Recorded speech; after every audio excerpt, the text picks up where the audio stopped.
The morning sun shone bright over Seoul as Commander Lee Tae walked into his office at the Global Defense Center.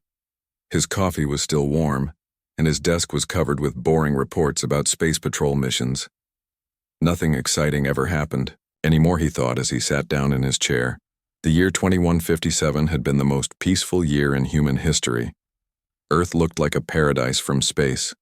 Blue oceans covered most of the planet, while green forests and golden fields stretched across. The continent cities sparkled like jewels in the sunlight, and children played in parks without any fear. The humans had built a beautiful world, and it seemed completely defenseless to anyone watching from the stars. 300 massive warships moved through the darkness of deep space toward Earth. Admiral Cole stood on the bridge of his flagship looking at the blue planet on his screen. His red eyes burned with excitement as he studied the peaceful world the Vorthons had been planning. This attack for many months and everything looked perfect. The Vorthon Empire had conquered 47 worlds in the past century. They were reptilian creatures with thick scales that looked like armor. Their claws could tear through metal, and their teeth were sharp as knives. They had never met a species that could fight back against their massive war fleets. Admiral Cole smiled as he watched his scouts report about Earth. The humans had only a few small space stations and some mining ships on their moon. They had no battle fleets floating in space and no obvious weapons pointing at the stars. Their cities had no shields, and their military bases looked weak and old-fashioned. Meanwhile, in her laboratory deep beneath Seoul, Dr. Park Hana worked on something the aliens could never imagine. Quantum computers hummed around her as she monitored energy readings that would have amazed any scientist. Her fingers moved quickly across holographic displays that showed a network of hidden systems spread across the entire planet. The laboratory was connected to similar facilities under every major city on Earth. New York, London, Tokyo, Moscow, and dozens of other cities all had secret research centers just like this one. They had been working together for 50 years, building something incredible in complete secrecy. Captain Kim Woo stood on the observation deck of Lunar Base Alpha, watching the stars with his crew. The moon base looked like a simple research station to anyone, scanning it from space, but Kim Woo knew better. Hidden beneath the surface were weapons and ships that could destroy entire fleets. His crew joked about how boring their jobs had become since Earth achieved world peace. Lieutenant Park Jin, one of Kim's best pilots, was cleaning her fighter in the underground hangar. The ship looked like a normal space patrol craft, but it contained technology that could bend space itself. She had trained for years to pilot these advanced fighters, but had never used them in real combat on Mars. Colonel Lee So was finishing his morning inspection of the colony. The red planet looked peaceful with its domed cities and mining operations, but Lee So knew that Mars was actually the most heavily armed world in the solar system. Every building could transform into a weapon platform, and every mining laser could become a planet-killing cannon back on Earth. Agent Cho Young sat in her office reading intelligence reports from across the galaxy. The humans had been secretly watching alien civilizations for decades using technology that most species thought was impossible. They knew about the Vorthon Empire, and they knew about the other species that had been destroyed. The Vorthons sent their surrender message to Earth at exactly noon. The transmission reached every television, radio, and communication device on the planet. Admiral Cole's terrifying face appeared on screens everywhere. His voice was deep and threatening as he spoke in perfect human language. "We are the Vorthon Empire," he said. "You will surrender all weapons and submit to our rule immediately. You have 24 hours to comply. If you refuse, we will destroy your entire world and enslave any survivors." World leaders gathered in emergency meetings in capital cities across Earth. President Kim of Korea, Chancellor Schmidt of Germany, Prime Minister Patel of India, and dozens of other leaders appeared on television looking frightened and confused. They seemed to argue and panic as they tried to decide what to do. The news reporters told everyone that Earth had no way to fight back against such a massive alien fleet. Military experts on television said that humanity was doomed and should surrender immediately. People in the streets looked scared, and many began to pray or cry. But deep underground, Dr. Park Hana smiled as she watched the news. She knew that every world leader was acting perfectly. They had practiced these scared expressions for years. The panic was completely fake, and the desperate arguments were all part of a plan that had been 50 years in the making. Commander Lee Tae received a coded message on his secure terminal. The message had only 2 words, but they made his heart race with excitement. The words were Operation Sleeping Dragon, and they meant that humanity's greatest secret was about to be revealed in the depths of the Pacific Ocean. Something enormous began to move. Captain Yoon Soo sat in an underwater command center that was bigger than most cities. His hands moved over controls that had been waiting decades to be activated. The ocean floor above him started to crack and split as massive structures prepared to rise from the deep. Lieutenant Colonel Nam Min floated in his stealth ship hidden in the asteroid belt. His vessel looked like a simple mining station, but it was actually one of the most advanced warships ever built. 11 other ships just like his were scattered throughout the solar system, all disguised as innocent space operations. The Vorthan fleet moved closer to Earth, confident that they would face no real resistance. Admiral Cole had destroyed so many worlds that this seemed like just another easy conquest. The humans appeared weak and frightened, just like all the other species he had enslaved. Dr. Park Hana watched her instruments show massive energy buildups across the planet. Every major city, every military base, and every research facility was coming online simultaneously. The defense network that had taken 50 years to build in absolute secrecy was finally ready to reveal itself. As the 24-hour deadline approached, the fake panic on Earth grew stronger. News broadcasts showed military forces that seemed overwhelmed and helpless. Civilians appeared to run through streets in terror, while government officials made speeches about hopeless last stands. But beneath the surface of every continent, sleeping giants were beginning to wake up. Plasma cannons hidden inside mountains started to charge with deadly energy. Electromagnetic railguns rose from underground bunkers that had been disguised as subway stations. Energy shields flickered to life around major cities, creating barriers that could stop anything. The trap was set perfectly. The Vorthans thought they were attacking helpless prey, but they were actually flying into the most dangerous ambush in galactic history. Earth had transformed from a peaceful paradise into the most heavily defended fortress that any species had ever created. Admiral Cole gave the final order for his fleet to begin the attack. His 300 warships moved into Earth orbit and prepared to destroy the beautiful blue planet. But as his weapons charged, he had no idea that he was about to face the most lethal species that had ever existed. The humans were ready, and they had been ready for a very long time. The 24-hour deadline passed, with Earth governments appearing to argue about surrender terms on every television channel. President Kim looked exhausted as he spoke with other world leaders, while news reporters continued to show panic. In the streets, Admiral Cole watched the human broadcast with satisfaction, believing that his psychological warfare was working perfectly. The Vorthan commander gave his final order to begin orbital bombardment. His massive flagship led the attack. As 300 alien warships moved into Earth atmosphere, their weapons began charging with deadly energy that could turn entire cities into glass. The first wave of ships descended through the clouds like falling meteors of destruction. News broadcasts showed civilians running through city streets while sirens wailed in the background. Military vehicles raced through traffic, but they looked old and weak compared to the alien technology hovering above them. Human fighter jets took off from airfields, but they seemed tiny and helpless against the massive Vorthan warships. But 20,000 feet beneath the Pacific Ocean, something incredible was happening. Captain Yoon Soo sat in the command center of humanity. Greatest secret. The underwater facility was larger than any city on Earth's surface, and it had been hidden there for 50 years. His finger hovered over a control that would change everything. The encrypted message appeared on his screen. Operation Sleeping Dragon. Execute immediately. Captain Yoon Soo took a deep breath and turned the activation key. The ocean floor began to crack and split as enormous structures started rising toward the surface. Water rushed away from massive metal shapes that had been sleeping in the deep for decades. Dr. Park Hana watched her instruments spike with quantum energy as hidden networks across the planet came alive. The defense grid that took 50 years to build finally revealed itself.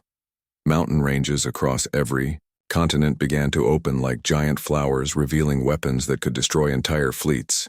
In the Rocky Mountains, What appeared to be a simple ski resort suddenly transformed. The ski lifts dropped away as plasma cannons emerged from the mountainside. Each weapon was larger than a skyscraper, and they began charging with energy that made the air itself glow with blue light. Similar transformations happened in the Alps, the Himalayas, and mountain ranges across every continent. The first Vorthon bombardment struck Earth cities, but instead of destruction, something impossible happened. The deadly energy beams hit invisible barriers and simply vanished. Energy shields flickered to life around every major population center, creating domes of protection that could withstand the heat of a star admiral. Cole stared at his screens in confusion as his sensors detected massive energy signatures appearing everywhere around the planet. His confident expression changed to alarm as he realized that Earth was not the defenseless world it appeared to be. The prey he thought helpless suddenly looked very different. Lieutenant Colonel Nam Min received his orders in the asteroid belt, where his stealth ship had been hiding for 3 years. The vessel looked like an innocent mining station, but it was actually one of the most advanced warships ever constructed. His ship and 11 others just like it powered up their engines and began moving toward the Vorthon fleet. Each stealth ship carried weapons that could shatter moons, and they had been waiting patiently for this exact moment. The asteroid belt had seemed empty to Vorthon scouts, but it was actually full of hidden human ships disguised as space rocks and mining equipment. On the moon, Captain Kim Woo launched from Lunar Base Alpha with his fighter squadron. But these were not the simple patrol craft the aliens expected. Each ship was equipped with technology that could bend space itself, allowing them to appear and disappear, like ghosts. Lieutenant Park Jin flew beside her commander as their squadron moved through space in ways that defied physics. Their fighters could phase through solid matter and travel faster than light in short bursts. The Vorthon sensors could not track them as they danced through the enemy formation like deadly spirits. Mars revealed its true purpose as Colonel Lee. So activated the Red Planet defense systems, the entire colony world transformed before the Vorthon's eyes. Every mining dome opened to reveal massive gun batteries that had been disguised as industrial equipment. The planet's surface bristled with weapons that began firing at any alien ship within range back on Earth. Agent Cho Young coordinated intelligence networks that spanned the entire solar system. Every human facility was connected through quantum communication systems that allowed instant coordination across impossible distances. The scattered human forces suddenly became a single, perfectly organized entity. Der Park Hana quantum network allowed Earth defenders to share information faster than light itself. When one human ship discovered a Vorthon weakness, every other human vessel knew about it immediately. The aliens found themselves fighting an enemy that adapted and learned faster than they could respond. The underwater cities rose from ocean depths around the world, revealing massive shipyards and weapon platforms that had been built in secret. Captain Yun Su watched as submarine carriers emerged from the deep, each one carrying fighter squadrons that attacked from beneath the waves. The Vorthon fleet found themselves trapped in a solar system that had become a hunting ground. Every asteroid belt, moon, and empty patch of space suddenly revealed hidden weapons and sensors. Escape routes that had seemed clear moments before were now blocked by human ships that materialized from nowhere. Admiral Cole tried to retreat, but discovered that his fleet was surrounded by enemies that seemed to appear from other dimensions. Lieutenant Colonel Nam Min's stealth ships attacked from directions that should not have existed, while Captain Kim Woo fighters phased through Vorthon shields as if they were not there. The battle quickly turned into a nightmare for the invaders. Every time they adapted to one human tactic, the humans immediately developed 3 new ones. Human creativity and adaptability proved more dangerous than any weapon, as they found ways to attack that the Vorthons had never imagined on Earth. The fake panic disappeared as the real defense network came online. Citizens who had seemed terrified moments before now watched the sky with calm confidence. The world leaders stopped their pretend arguments and began coordinating the counterattack with military precision. The transformation was complete. Earth had revealed itself as the most heavily fortified world in the galaxy. The humans had spent 50 years preparing for this exact moment, turning their entire solar system into a massive trap. The Vorthons had flown directly into an ambush that would become legendary. Dr. Park, Hannah smiled as she watched the quantum energy readings stabilize across her global network. The sleeping dragon had awakened, and it was hungry for battle. The species that had appeared weak and defenseless was about to show the galaxy exactly how dangerous humans could be. Admiral Cole realized too late that his 300 warships were not attacking helpless prey. They had entered the territory of the most lethal predators the universe had ever seen. The hunters had become the hunted, and the real battle was just beginning.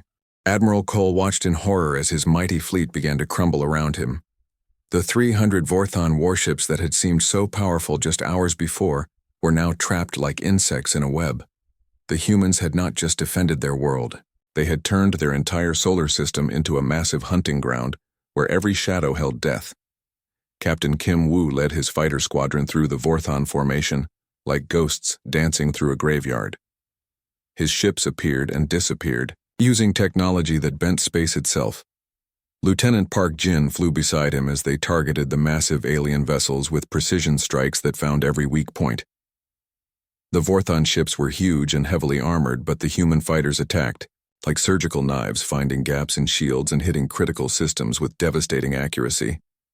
Park Jin watched her targeting computer lock onto a Vorthon cruiser engine core and fired a single shot that caused the entire ship to explode.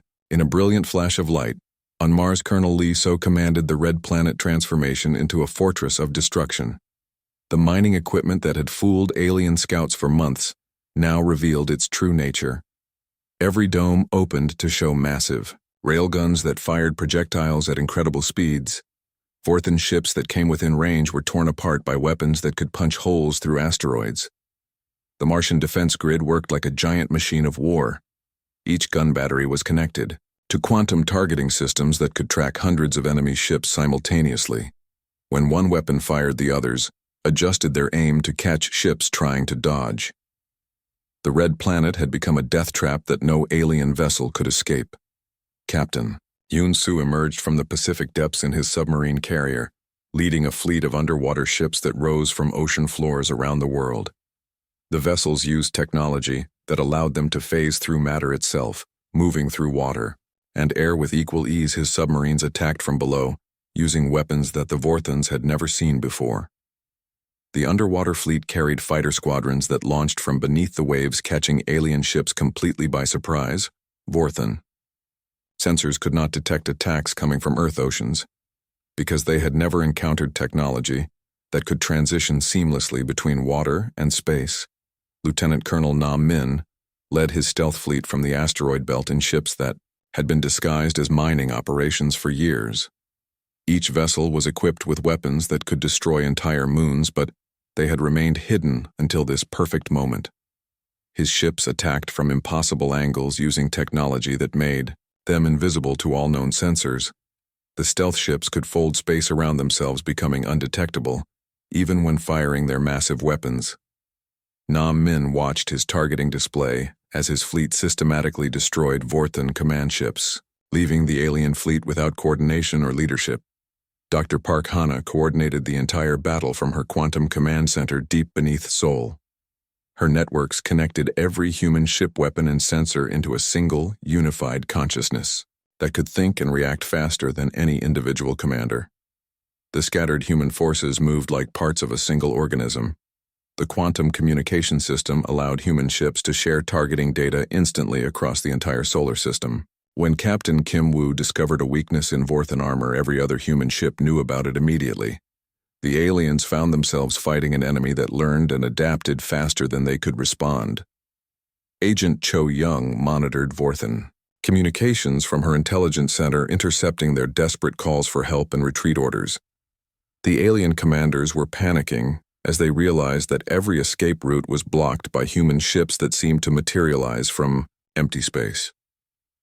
The Vorthons tried to retreat toward the outer solar system, but found their path blocked by human vessels that had been waiting in the darkness for decades. Hidden bases on Jupiter moons opened to reveal massive weapon platforms, while disguised research stations throughout the asteroid belt revealed their true military nature. Admiral Cole ordered his remaining ships to form defensive formations, but human fighters phased through their shields as if they were not there. The Vorthon Weapons that had destroyed 47 worlds proved useless against enemies that could attack from other dimensions. Commander Lee Tae watched the battle from Earth Command Center as his screens showed Vorthan ships being systematically destroyed. The alien fleet that had seemed so terrifying just hours before was now being hunted like animals. Human creativity and technology proved more deadly than brute force. The human fighters used tactics that no other species had ever imagined, Captain. Kim Woo ships could split into smaller units that attacked from multiple directions simultaneously, while Lieutenant Park Jin's squadron used gravity weapons that crushed enemy vessels from the inside out.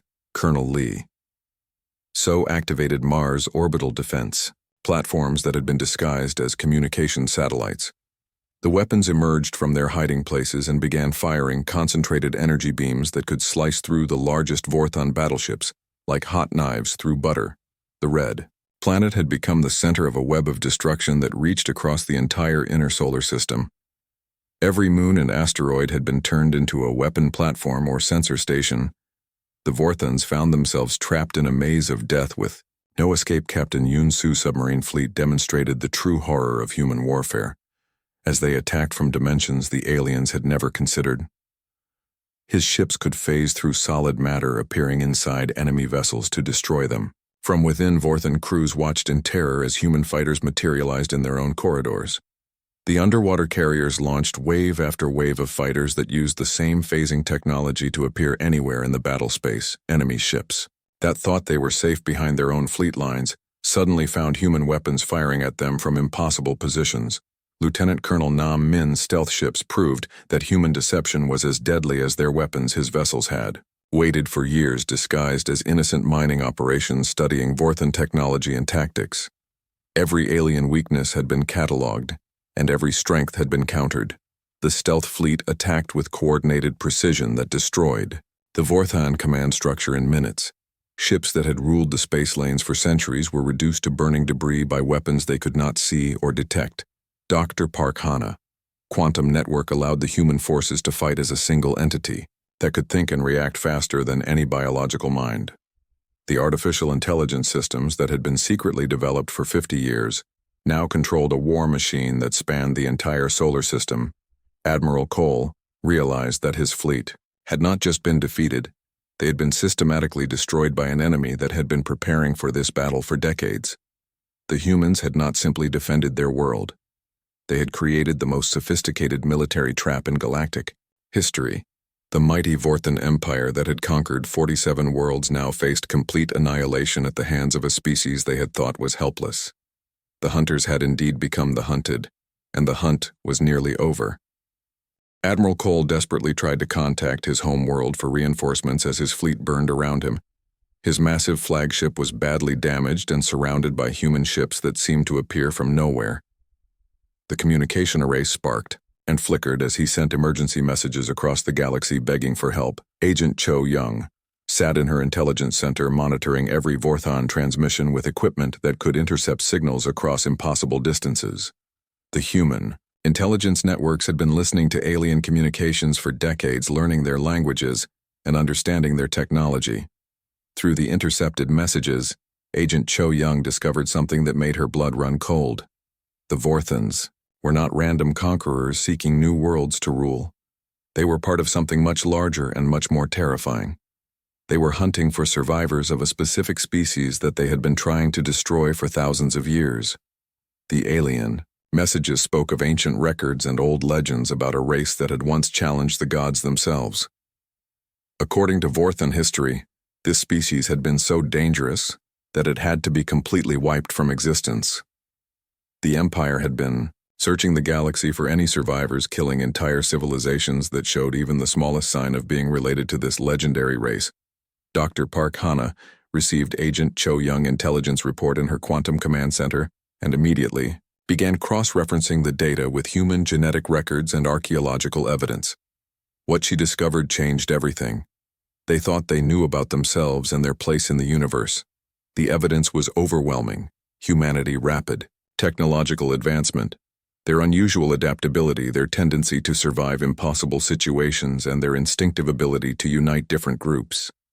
These were not normal traits for a species that had evolved naturally on a single world. Deep, Beneath the Sahara Desert, Dr. Park Hana accessed archaeological sites that had been kept secret for decades. Ancient ruins buried under sand and stone contained technology that was millions of years old but somehow familiar to human engineers. The genetic patterns in the ruins matched sequences found in human DNA. The truth hit her like a physical blow. Humans were not native to Earth. They were the descendants of the very species the Vorthons had been trying to destroy for millennia. Earth was not humanity's birthplace. It was their last refuge, the final hiding place of a race that had once ruled the stars. This revelation explained everything about human history: the rapid development of technology, the mysterious gaps in archaeological records, the strange genetic mutations that appeared throughout human evolution. All of it pointed to a species that carried the memories of a galactic civilization in their very DNA. Captain Kim Woo led a strike team to board Admiral Cole's flagship, moving through the damaged Vorthon ship like ghosts. The human soldiers seemed to know exactly where to go and what to do, as if they had fought this exact battle countless times before. Their movements were precise and deadly, showing combat skills that seemed impossible for a species that had only recently achieved spaceflight. Lieutenant Park Jin and her squad moved through the alien corridors with weapons that adapted to every situation they encountered. The Vorthon defenders fought desperately, but the humans anticipated every move, every tactic, every desperate strategy. The aliens had never faced enemies who seemed to know their weaknesses before the battle even began. The human strike team reached the Vorthon command center and captured Admiral Cole along with his senior officers. The alien commander stared at his human captors with a mixture of fear and recognition, as if he was seeing something from his worst nightmares come to life. In the captured command center, Captain Kim Woo and his team found star charts showing the locations of dozens of worlds that had been destroyed over the past 1,000 years.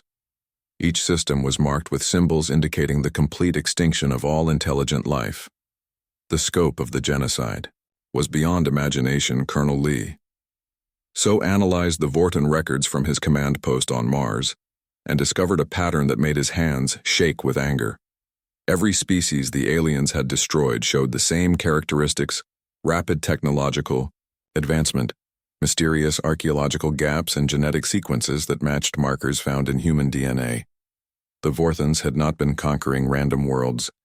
They had been systematically hunting down and destroying every civilization that showed signs of being related to humanity.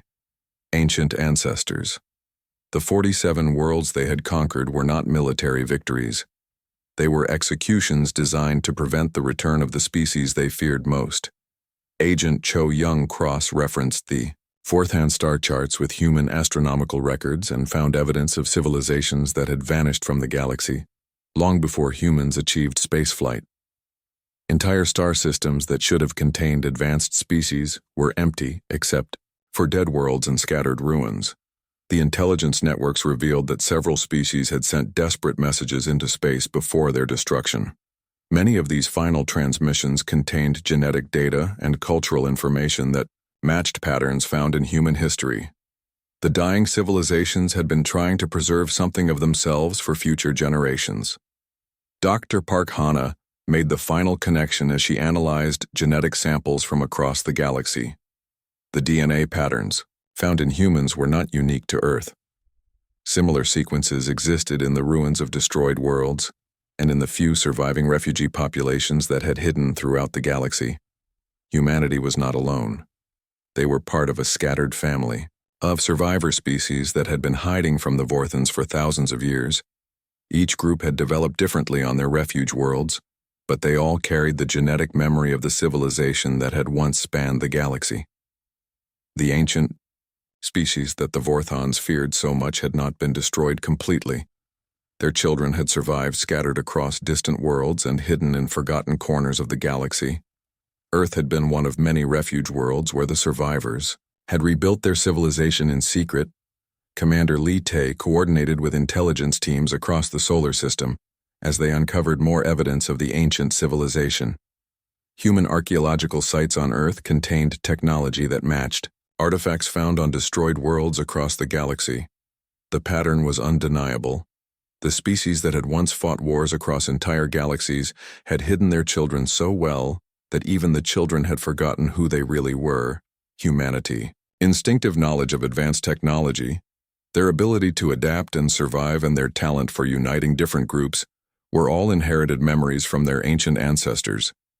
Captain Yoon Soo discovered underwater ruins in Earth oceans that contained star maps showing the locations of other refuge worlds.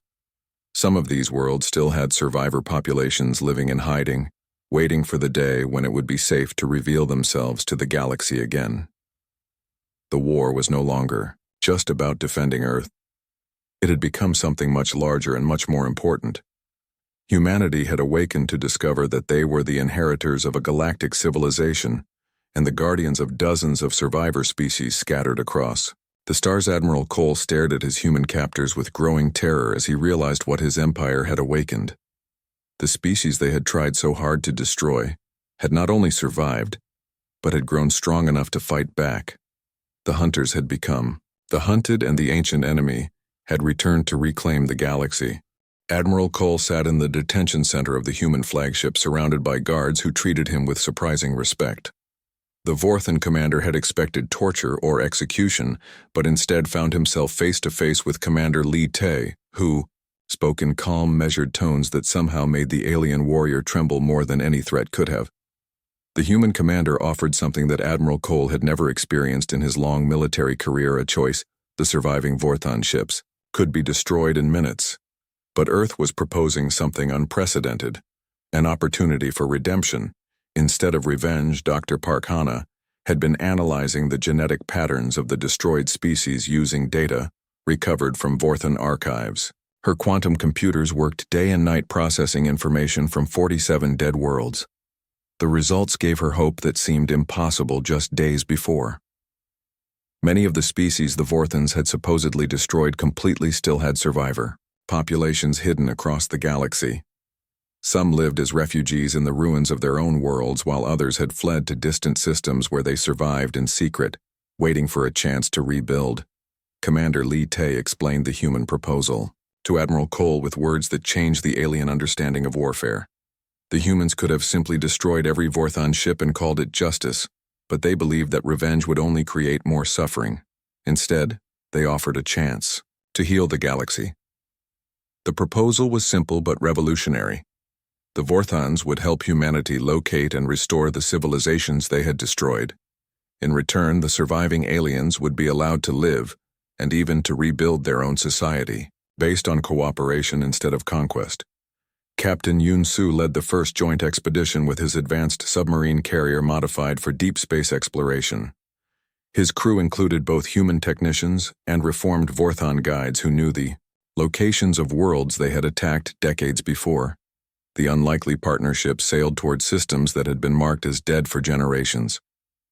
The first world they visited was Kepler 442b, a planet that had been attacked 50 years earlier. The Vorthans believed they had killed every living thing, but Captain Yoon Soo's sensors detected life signs deep underground.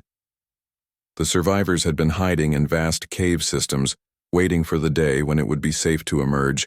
Lieutenant Park Jin flew reconnaissance missions over the ruined cities using fighters equipped with peaceful contact protocols instead of weapons. The survivors who emerged from their underground homes were amazed to see spacecraft that came in peace instead of destruction. Rescue operations expanded rapidly as Agent Cho Young established communication networks that reached across the galaxy.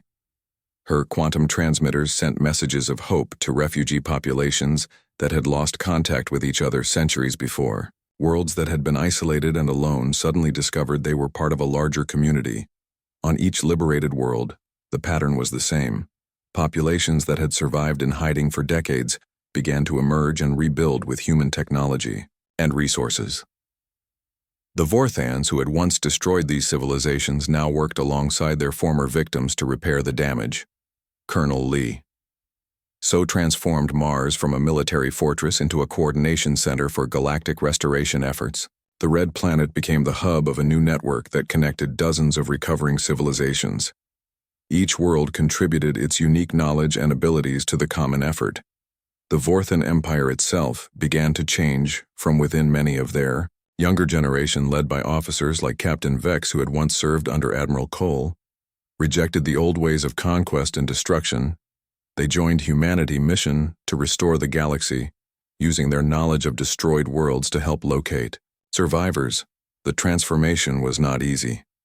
Many Vorthon commanders resisted the changes and had to be defeated in battle, but each victory brought more converts to the cause of restoration. The empire that had spread fear across the galaxy slowly became a force for healing and rebuilding. Lieutenant Colonel Nam Min established the Galactic Defense Network with Earth at its center, but including representatives from every surviving species. The network purpose was not conquest, but protection, ensuring that no species would ever again face extinction alone. Each world that joined the network contributed something valuable to the common defense. Some provided advanced technology, while others offered unique tactical knowledge or strategic resources. The diversity that the Vorthons had tried to destroy became the foundation for a defense system stronger than any single species could create. Dr. Park Hana. Quantum communication systems allowed instant coordination between worlds that were separated by thousands of light years. The network could respond to threats faster than any invasion fleet could travel, making surprise attacks almost impossible. The restored civilizations began to share their knowledge and culture, creating a renaissance of learning and growth that spread across the galaxy. Art and science flourished as species that had been isolated for centuries rediscovered the joy of peaceful contact with other intelligent beings. Agent Cho Young intelligence networks evolved into cultural exchange programs that helped different species learn from each other. The same systems that had once monitored enemy communications now facilitated trade partnerships and scientific collaborations. Captain Kim Woo led diplomatic missions to worlds that had never been contacted by either humans or Vorthons. His ships carried gifts of technology and knowledge instead of weapons. Many isolated civilizations chose to join the growing galactic community after seeing the benefits of cooperation. The refugee populations that had been scattered across the galaxy began to return to their home worlds armed with new technology and supported by the resources of dozens of allied species. Cities that had been ruins for centuries were rebuilt as centers of learning and culture. Admiral Cole himself underwent the greatest transformation of all. The Vorthon commander who had once led fleets of destruction became an advisor to the Galactic Defense Network. His knowledge of military tactics proved invaluable for protecting vulnerable worlds from other threats. Years passed as the galaxy healed from centuries of warfare. The network of allied worlds grew stronger with each passing season as more species chose cooperation over isolation. New technologies emerged from the combination of different scientific traditions, while art and culture flourished in ways that had not been seen for millennia. Commander Lee Tae stood on the observation deck of the new galactic headquarters, watching ships from dozens of different worlds work together in perfect harmony. The species that had once been hunted to near extinction had become the foundation for the most peaceful and prosperous civilization the galaxy had ever known. Humans had proven to be the most lethal species alive, but not in the way anyone had expected. Their greatest weapon was not their technology or their military might, but their ability to turn enemies into allies and to see hope even in the darkest situations. The war that had begun with an invasion meant to destroy humanity had ended with the restoration of an entire galaxy. The species that the Vorthons had feared most had indeed returned, but they brought healing instead of revenge and unity. Instead of conquest,